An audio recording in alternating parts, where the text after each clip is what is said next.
Buenas tardes, les saluda Víctor Garduño Centeno desde Hipogeo Taller de Cuento en esta programación que muy amablemente nos aceptó la Filey después de la Filey. Se titula Autores de la colección Escritores de Hipogeo Taller de Cuento. Aquí les muestro unos 2 ejemplares.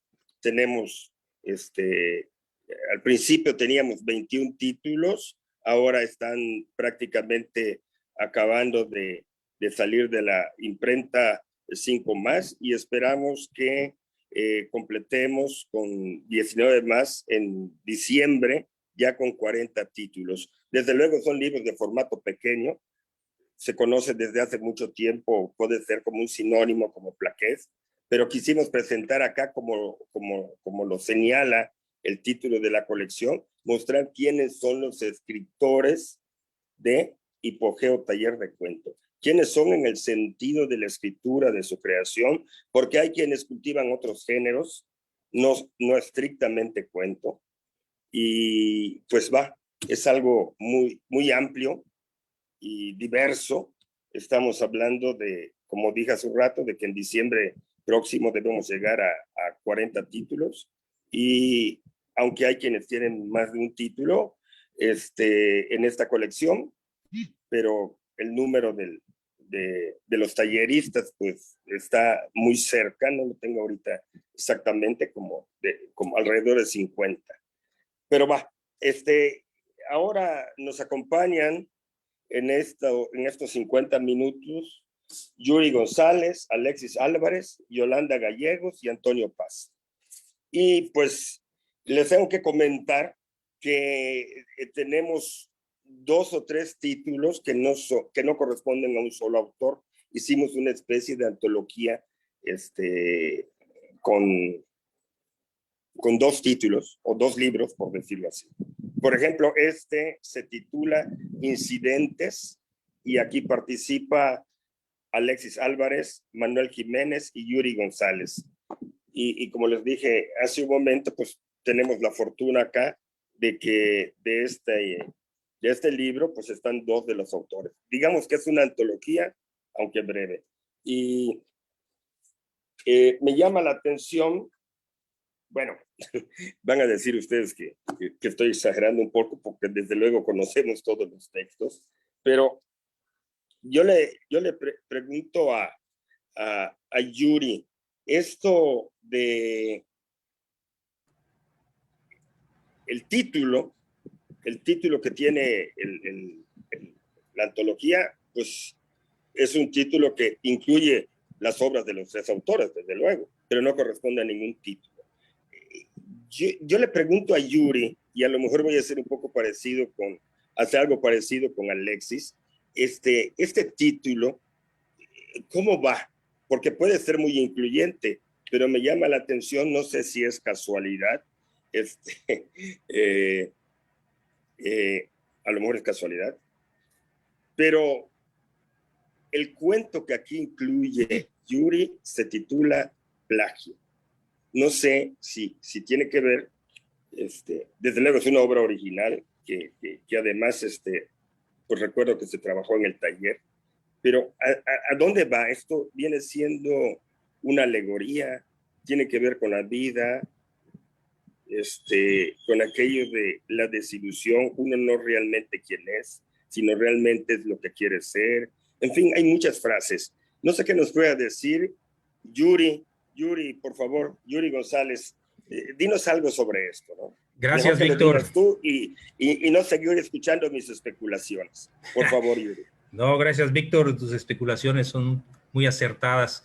Quisiera agradecerte a ti, al taller al que pertenecemos, ¿verdad? A la Filey por este espacio, este momento de poder participar con nosotros en el taller y mostrarlo a la comunidad, ¿verdad?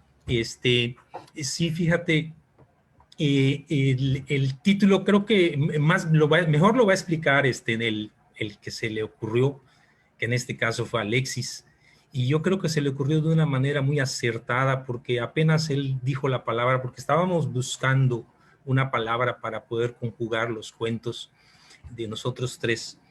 Y entre palabras y pláticas, él se le ocurrió incidentes. Y a mí me pareció, en el primer instante que lo dijo, se me pareció muy buena idea, porque tiene que ver con plagio.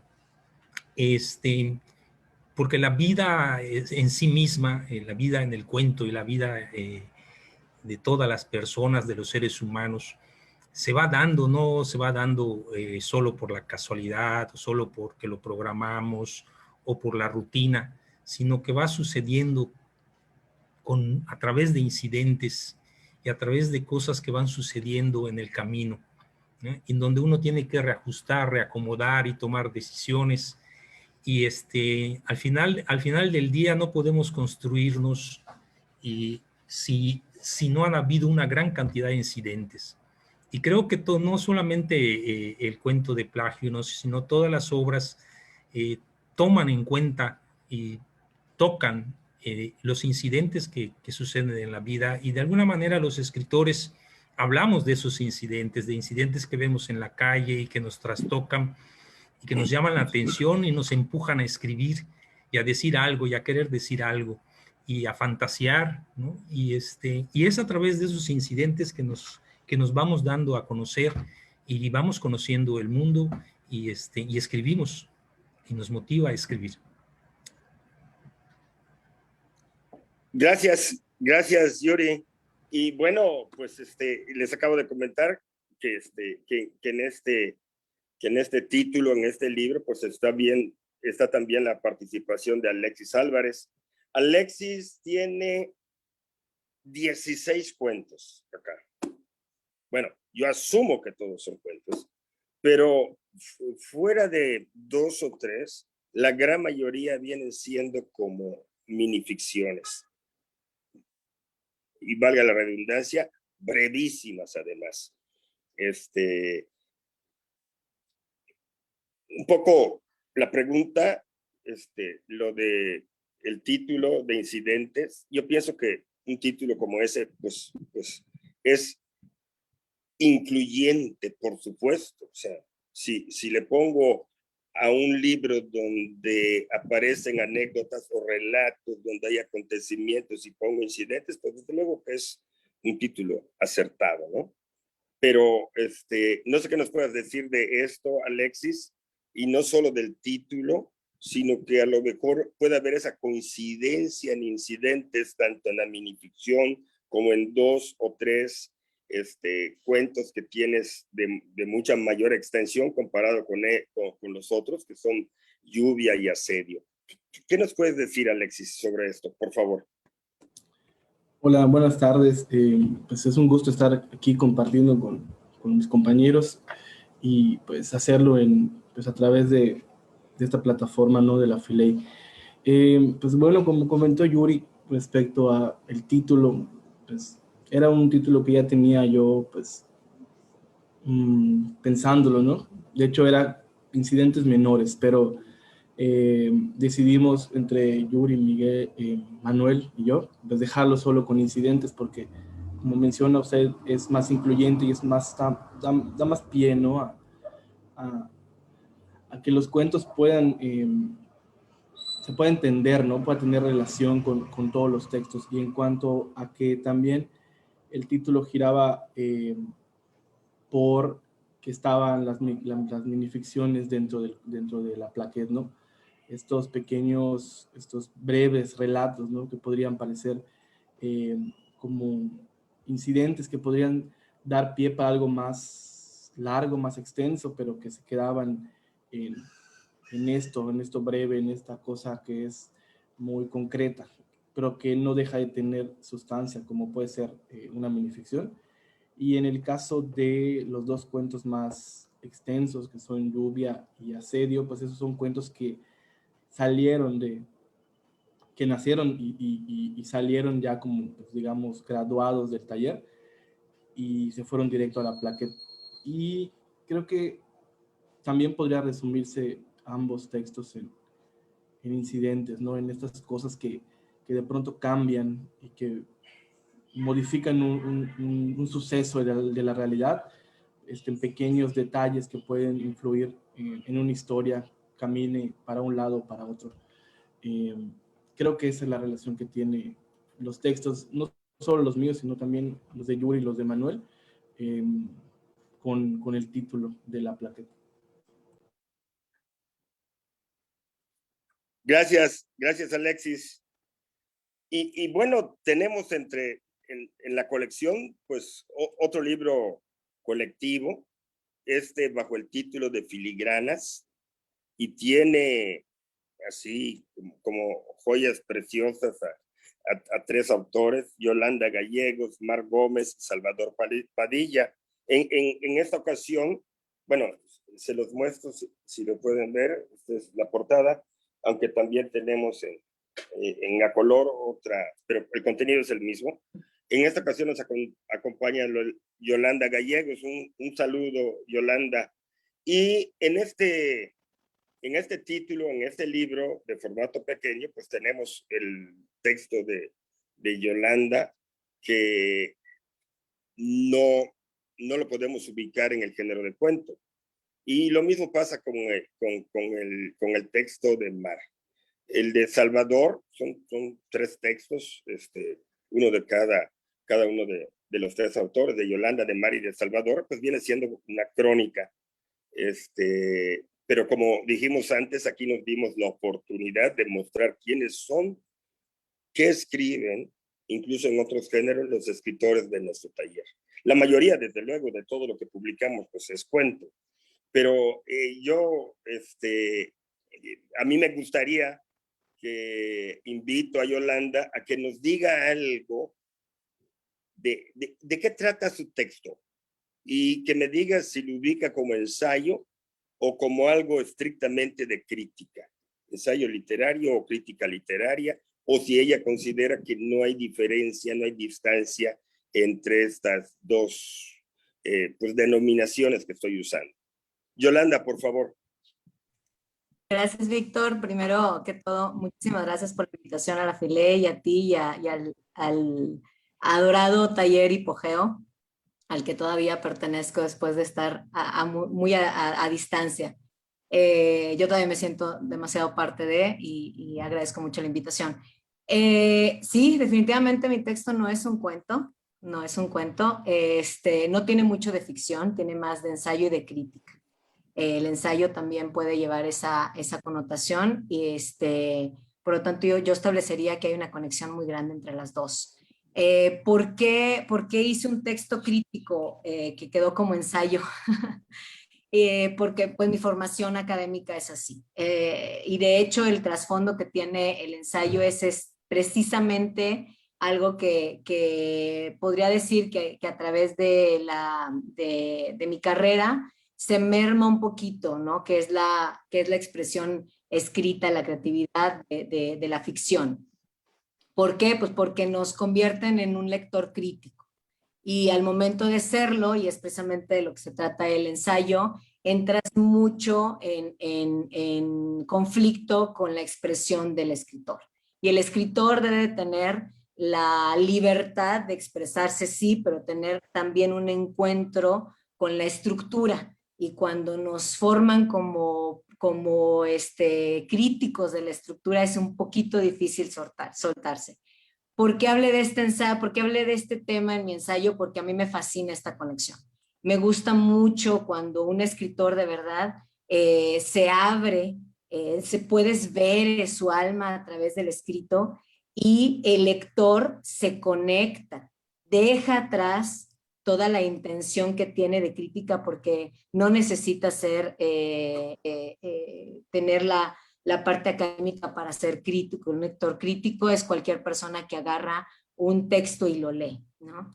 Entonces, cuando este lector deja de estar queriendo encontrarse a sí mismo o quiere decirle al escritor cómo realizar su trabajo, en ese momento, en el momento en que él se olvida de sí y empieza a ver al personaje que el escritor le quiere mostrar, inclusive el alma del escritor, es cuando se logra lo que para mí es la experiencia literaria. Y de eso se trata mi ensayo. Mi ensayo se trata de que, bueno, también invitar un poquito a la familia de los talleres a que realicen esa lectura desde ese punto, sin olvidar la estructura, porque por eso es un taller en el que se trata de afinar, de ir limpiando un poquito los textos, pero también de lograr que el escritor saque esa parte expresiva de sí mismo, que no nos diga nada más los detalles bonitos de su texto, sino que realmente lo podamos ver con una estructura. Sí es importante, si hablamos de textos literarios, que tengan una estructura, puesto que es un taller literario, si no sería un taller de escritura. Entonces, ¿cómo lograr esa conexión? Si algo tan estructurado que tendría que tener, dicen los cánones, ¿no? Que tendría que tener ciertas métricas y ciertos aspectos ya muy, muy visto por ellos y entonces ellos decir si eso no es, cómo conectarlo con una cuestión creativa y que realmente la sientes, ¿no? Como lector y como escritor. Básicamente de eso se trata mi ensayo y es de lo que a mí me gusta hablar en la literatura. Gracias, Yolanda. Y recuerdo que ese texto pues nos fascinó, nos golpeó muy fuerte, porque también ya la crítica no era solo sobre la creación, sino a cómo nos comportábamos en el taller. Fue una cosa como vernos ante el espejo. No es que nos arrepintamos de nada, ¿no? Pero verlo, salirse de la ficción y confrontar esto desde tu perspectiva.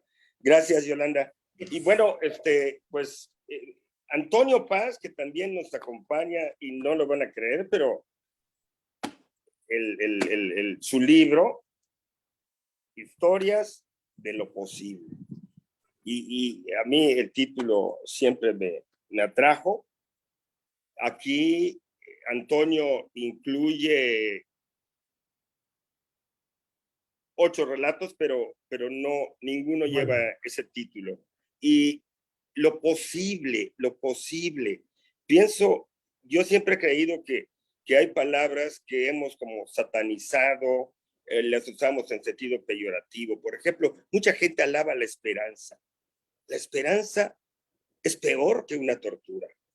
Yo prefiero a que alguien que no tenga, voy a poner un ejemplo drástico, tan drástico porque sabemos que hay muchísimas personas que lo están viviendo en este momento y a lo mejor desde hace siglos, que no tienen ni un bocado para el estómago en 3 días y a lo mejor cultivan, no, pues hay que tener esperanza, pero la esperanza es una tortura. Yo preferiría, en lugar de esperanza, imaginación.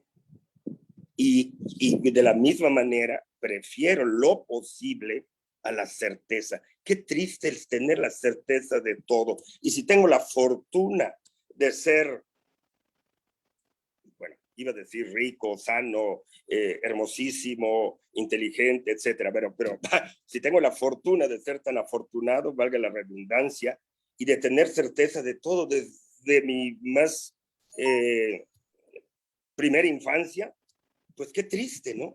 Prefiero que haya cosas posibles, cosas que aspiro, cosas que sueño. Bueno, entonces, a mí me gustó muchísimo el título, pero no sé si nos pudiera decir alguna motivación de Antonio para ese título, para sus relatos. Antonio, por favor. Claro, con mucho gusto. Saludos a todos. Agradezco la oportunidad. Y respondiendo a Víctor, les diré que los cuentos, varios de ellos, están inspirados en hechos históricos. Y de ahí surgió originalmente la idea de ponerle al texto, al libro, historias de lo posible, porque un hecho histórico, yo lo planteo, de cómo pudo ser posible, porque desconocemos el detalle de muchos hechos históricos. Entonces yo lo narro de cómo pudo haber sido ese momento histórico. Todos son ficción, pero también la intención del título del libro es propiciar, hacer creíbles esas ficciones. Por eso cuando es un hecho histórico o un hecho futurista, que también incluye narraciones futuristas, hacer creer al lector que son posibles.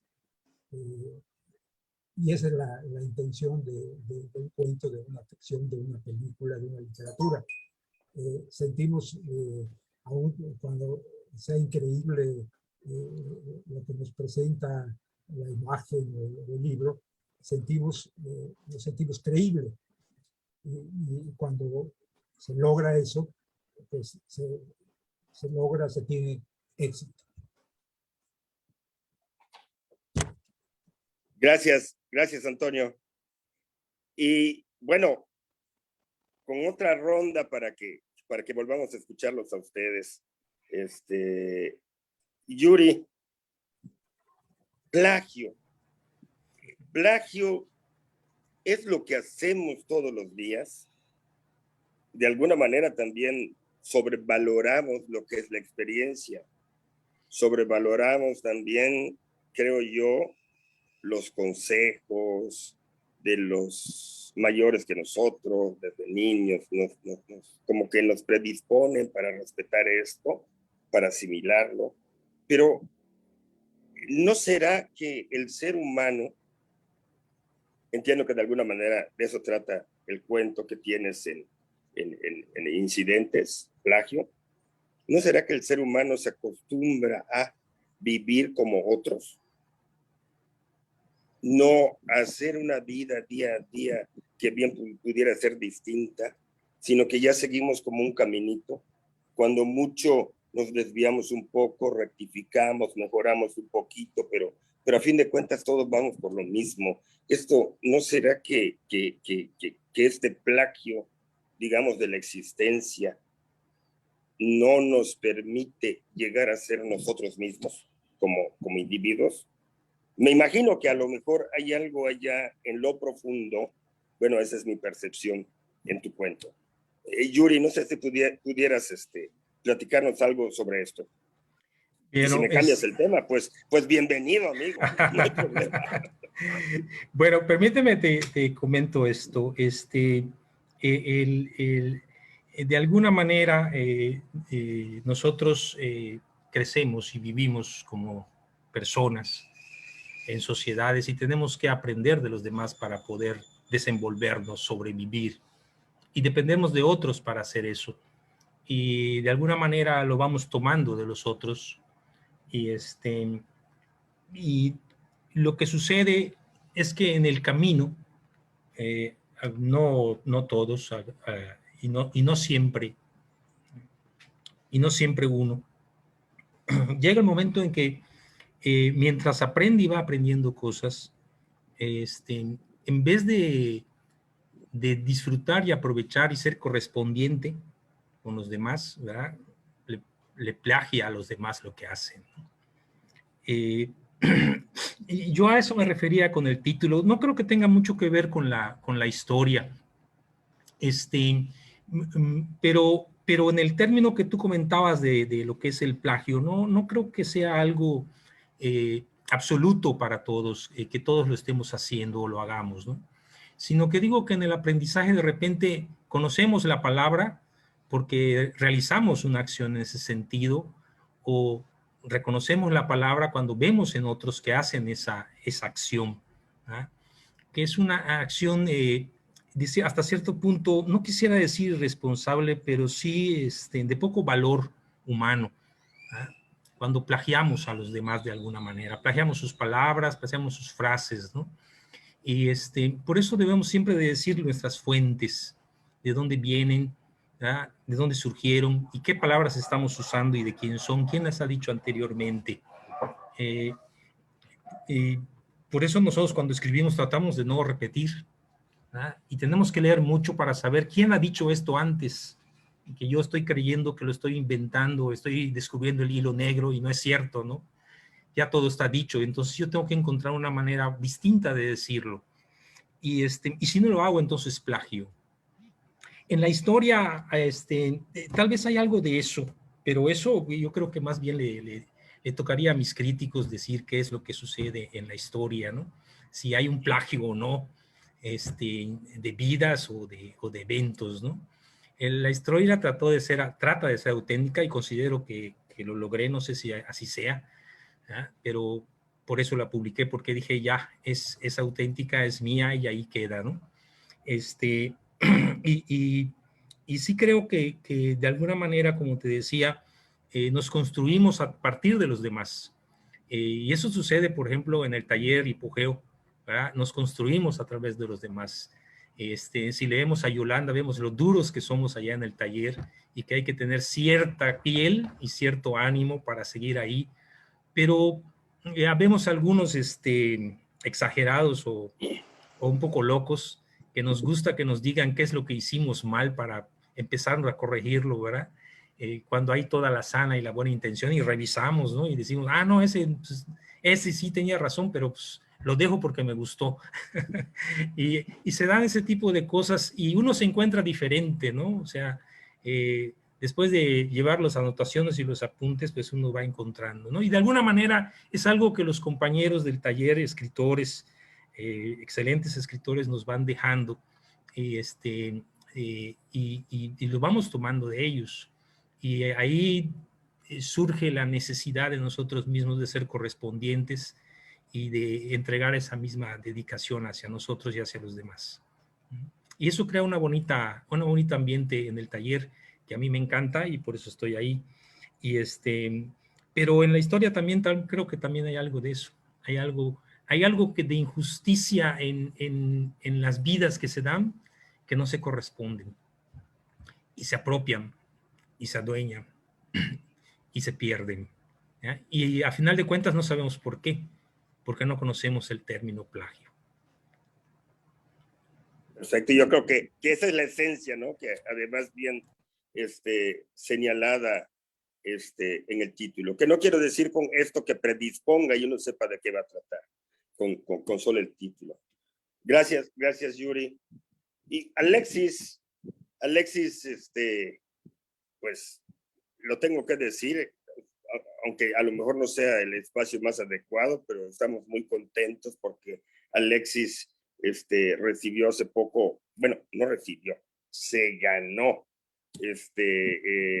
un premio en minificción, creo que así decía oficialmente la convocatoria, y es premio estatal de minificción. A lo mejor me corrige Alexis ahora si lo estoy diciendo mal, pero para nosotros no, por supuesto que fue algo muy agradable, pero no fue tan sorpresivo porque Alexis tiene mucho tiempo trabajando en minificciones. Como les dije hace un rato, de los 16 textos que aquí presenta en Incidentes, que además es una antología entre 3 autores, digamos que al menos 13 son de alrededor de 3 renglones. Entonces, él ha trabajado mucho sobre esto, y así que no podemos decir que es casualidad, sino es producto del trabajo, este reconocimiento, este premio que él obtuvo. Y felicitaciones, Alexis. Pero te pregunto con respecto a esto, y además se trata de presentar aquí los títulos de nuestra colección, y tienes esto, está el cuento y está la minificción o microrelato. Y yo siempre he dicho, un cuento, algo que es un cuento, pues puede ser de 2 o 3 renglones, ¿no? Ahí está el ejemplo con el dichoso dinosaurio de Monterroso, que todos consideran que es un cuento y que solo tiene 7 palabras, en fin. Pero yo te pregunto, Alexis, ¿cómo ves? ¿Todo cuento puede ser minificción o no minificción, algo más extenso o mucho más extenso? Pero todas las minificciones son cuentos, o hay algunas que funcionan, pues a lo mejor por la sorpresa, por el apoyo en el título, por la intertextualidad, los conocimientos previos, o la sorpresa tan mayúscula que se procura a veces al final. Y a lo mejor habrá microficciones o minificciones que no son cuentos, aunque para estos propósitos del efecto que busca una microficción, pues sean realmente admirables. Bueno, no sé si pude armarlo bien, Alexis. ¿Todas las minificciones son cuentos? ¿O habrá algunas que no, aunque sean efectivas? Alexis, por favor. Sí, bueno, pues yo creo que sí, o sea, sí, todas las microficciones son cuentos o sea, podrá haber algunas que por su brevedad no sean ni siquiera minificciones, ¿no? Quizá también existe el aforismo, ¿no?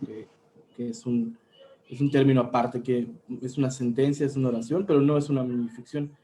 La cuestión es que a veces la minificción puede rayar en el chiste, ¿no? Puede caer en eso, en lo fácil, en esta cosa como efectista, decir, bueno, voy a darle este giro para que produzca pero a veces no resulta que acaba por perjudicar al texto.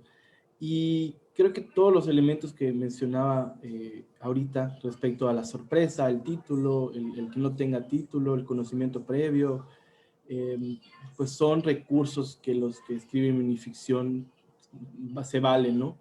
Por ejemplo, retomar referencias bíblicas, mitológicas, históricas, no sé, un campo semántico, por ejemplo, el circo, como lo hace Ana María Shoa en uno de sus libros.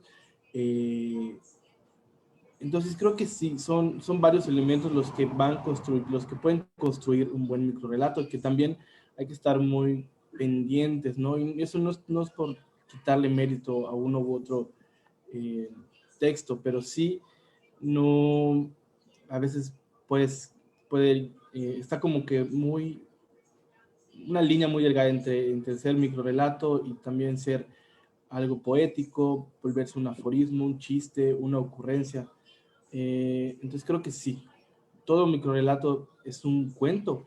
Y en cuanto a la extensión, creo que también el cuento, el mismo texto te exige la extensión que va a tener. Quizá tú piensas que lo que se te ocurrió o lo que llevas trabajando te cabe en 5 líneas. Resulta que mientras vas trabajando te das cuenta que tienes que seguir, y lo que a lo mejor a veces tú conceptualizaste como un texto más largo, lo puedes resumir en un párrafo y resulta un efecto mucho mejor, ¿no? Es un resultado mucho más contundente.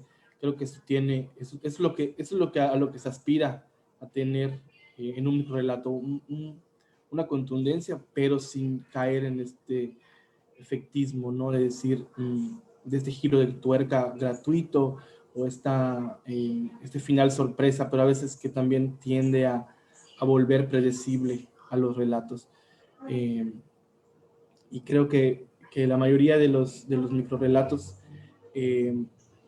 están en incidentes, sí, están, digamos, trabajados de la manera en que no rebase esa línea, ¿no? Que sí se pueda considerar en microrelatos y que puedan ser cuentos, aunque sean una sola línea.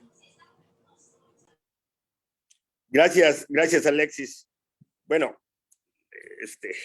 se trataba de que tú lo dijeras, pero yo creo que coincidimos en muchas cosas.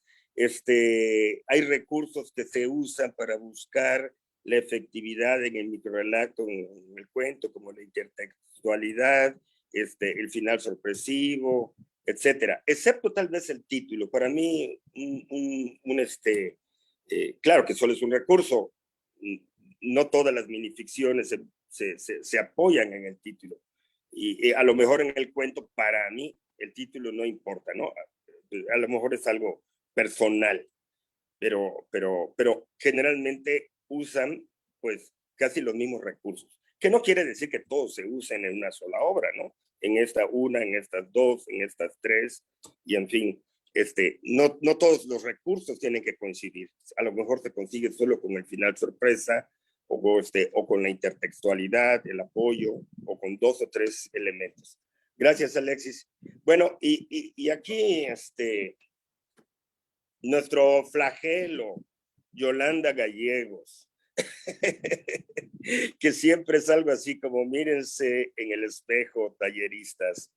Yolanda, ¿qué es? En la colección esta, empieza ahí una presentación general para todos los libros que dice, la creación literaria es un acto de valor. Y luego hay 3 párrafos que sueltan un rollo ahí.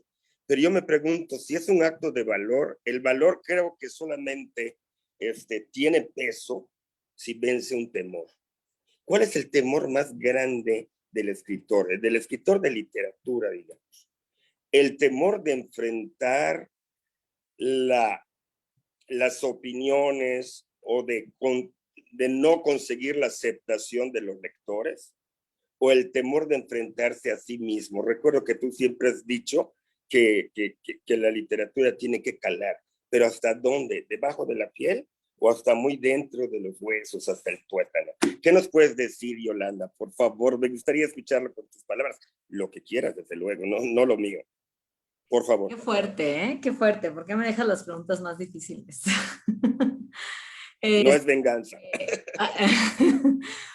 Oye, a ver, bueno, ¿cuál es el miedo más grande del escritor? Yo creo que, te podría ser algo muy sencillo, a lo mejor, ser leído. O sea, porque todo, después de ser leído, viene lo más que dices tú. Porque entonces porque entonces está expuesto a la crítica y entonces está expuesto a sí mismo y como dice Yuri, pues sí, el taller sirve de espejo, pero con el simple proceso de escritura te puedes ver a ti mismo. Entonces, si tú mismo te ves y te sientes vulnerable, pues entonces que te lean, que te critiquen, que te digan esto sí o esto no es, ¿cómo se dice? Que te den un cierto valor, que es lo que hace básicamente la crítica literaria, que te den un valor. Yo creo que podría decirse el miedo más grande. Ahora, yo creo que también depende de cada persona. Tú te puedes dar cuenta cuando es un texto que está conectado con el escritor. No quiero decir porque no duele, o sea, espérate, o sea, tampoco tiene que doler, no necesariamente es así, pero sí te puedes dar cuenta cuando estás hablando con el alma de un escritor, porque entonces está diciendo cosas que normalmente no diría en el día a día, no expresaría cotidianamente, tiene que ser una expresión más interna. Y pues sí, obviamente da mucho miedo exponerse. Yo creo que por ahí va. También puede ser no ser leído, puede ser también un miedo. Un escritor que quiere ser reconocido, un escritor que quiere ser leído y que nadie lo lea. Ay, yo creo que también eso puede doler, ¿no? Porque al final el escritor escribe porque tiene algo que decir. No tiene nada que decir, pues entonces, pues ¿para qué escribes? Escribes porque tienes algo que decir y entonces quieres que el otro te escuche y te lea. Aquí el problema es que ese miedo nos puede llevar a que el escritor dicte por dónde quiere que vaya el lector. Y ahí es donde se pierde un poquito ¿cómo se dirá? El proceso de la narrativa, de la literatura, donde ya se te hace hasta tediosa el texto. Dices, ya sé por dónde va y hasta como una manipulación. Entonces, no es tanto que el escritor tenga que dolerse, no es tanto que el escritor decida contarnos las cosas más íntimas, pero sí cuando nos cuenta las cosas más íntimas, cuando le cala el tema, cuando hay algo que está viviendo al momento de la escritura como una experiencia íntima, se nota y hay una diferencia muy grande a la hora de leer, a la hora de tener esa conexión como lector. Sí, definitivamente. No sé si por ahí va la pregunta. La pregunta no importa, las respuestas de ustedes. Gracias, Yolanda. A ti, gracias. Gracias. Antonio, lo posible. Creo que no hay nada más infinito ni más rico que lo posible. De hecho, incluso yo me atrevo, no soy poeta, aspiré a eso, pero por fortuna me arrepentí a tiempo. Bueno, pero lo posible, incluso cuando uno se enamora es algo individual.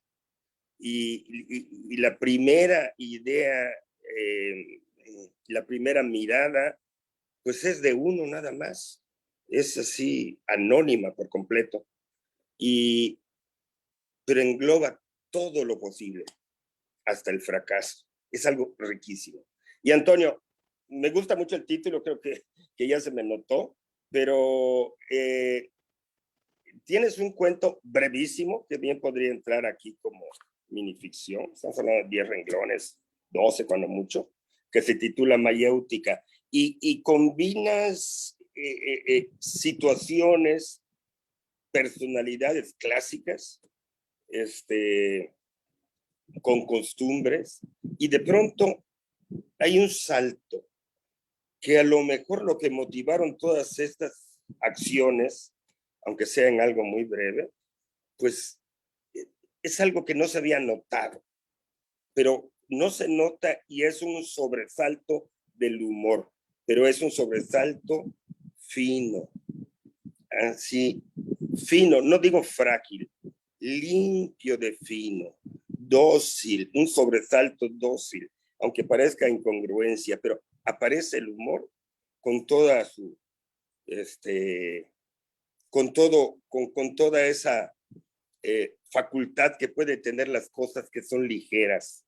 No es algo brusco, no es algo grotesco, aunque en el sentido pueda ser algo muy distinto a lo esperado.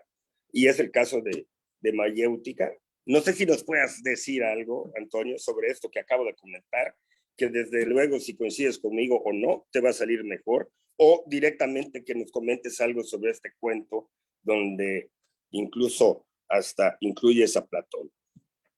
Por favor, Antonio. Mucho gusto. Mira, la sorpresa, lo especial del cuento es de que al final toca el hecho de la homosexualidad en Grecia, pero el cuento, la ficción, lo presenta de una forma,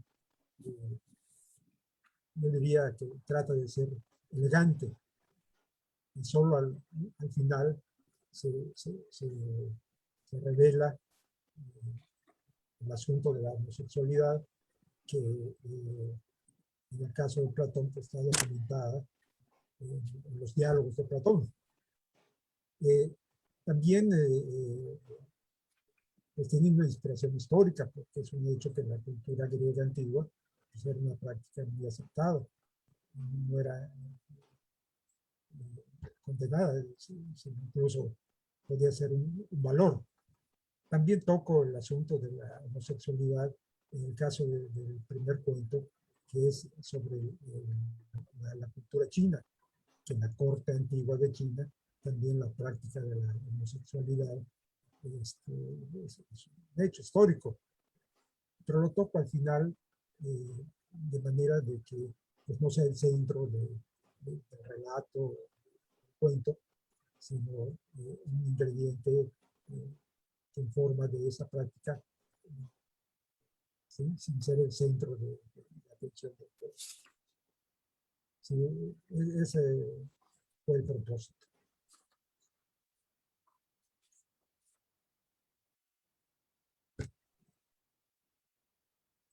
Gracias, Antonio. Y bueno, nos queda muy poco tiempo, pero me imagino que es posible pedirles a ustedes 4 que nos dijeran una frase breve a propósito de lo que publicaron acá, o que nos leyeran 2 o 3 renglones, también una frase. En el caso de Alexis, pues a lo mejor es muy fácil pedirle que nos lea una minificción, como gusten, algo muy breve, compañeros, pero que tenga que ver con lo que aquí han publicado, ya sea una reflexión, ya sea una frase incluida en los textos. Yuri, ¿cómo estás? Agarro desprevenido, tú eres el primero. No, bien, bien. Me hubiera gustado opinar algo porque cuando escuchaba hablar a Yolanda con la pregunta que le hiciste tan interesante, me acordé un poco de cuando estaba escribiendo, ¿no? Porque fueron días y noches, ¿no? Entonces me acordé de un poema que estaba leyendo de un escritor yucateco que también pertenece al taller, que es de Raúl Carcaño. ¿Te acuerdas? Raúl, entonces tiene una obra que se llama Poesía y Silencio, y me gustó mucho, me acordé de esta parte que dice así, refiriéndonos a lo que decía Yolanda de lo que significa, ¿no? Escribir y publicarse, ¿no? Fue como volver de un viaje a oscuras, como renacer en la macedumbre de tu encanto y en la sinfonía de tu belleza, en la orla de tu ternura. Entonces, pues hay ese sentimiento así especial cuando publicas, ¿no? De sentimientos encontrados. No, déjame ver, yo creo que creo que voy a leerte una de las frases que a mí más me gustaron y creo que tú coincidirás conmigo, aunque creo que es un poquito, es la parte exaltada, ¿verdad?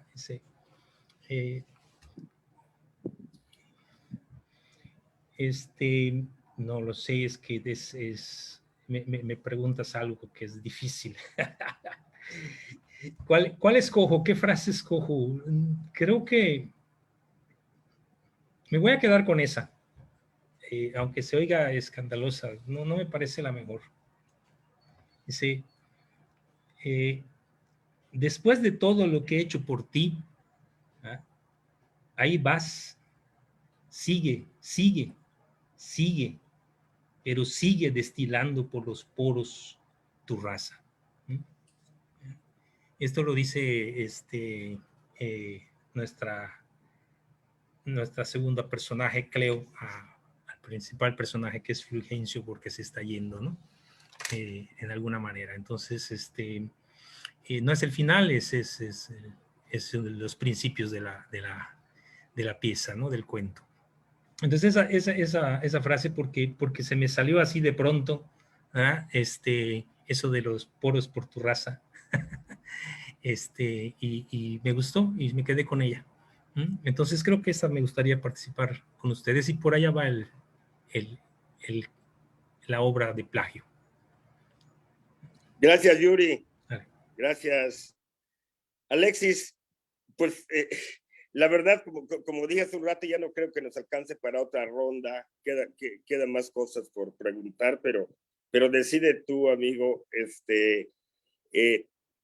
Me quedó algo aquí como que quería preguntar algo más. ¿Qué posibilidades ves con respecto, bueno, hagamos la comparación entre el cuento y los microrelatos? Como que cuál tiene más futuro. Pero no me refiero a futuro de éxito comercial o de lectores, sino al interés del artista literario.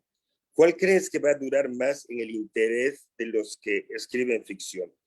Si quieres responder eso, o si puedes ser muy breve, aparte, nos encantaría que nos leas una de tus minificciones de 2 o 3 renglones que aquí tienes en la plaqueta que se titula Incidentes. Adelante, Alexis, por favor. Bueno, pues yo creo que pues el microrelato básicamente es un género nuevo, aunque se ha escrito desde hace tiempo con otros nombres y tiene sus antepasados, ¿no? pero siento que sí es un género que podría colocarse pues en el gusto de la gente, ¿no? Y de hecho se han publicado libros y hay como cada vez un público al que le gusta más este género que, a pesar de ser breve, no es que se pueda leer un libro de microrelatos entero de una sentada, sino que cada relato tiene su espacio y tiene su tiempo, ¿no? Para que el lector también asimile este efecto que se quiere. Eso en cuanto a qué posibilidades tiene el cuento, no contra el microrelato, pero creo que en conjunto van caminando bien, ¿no? Cada vez hay público que recurre al cuento.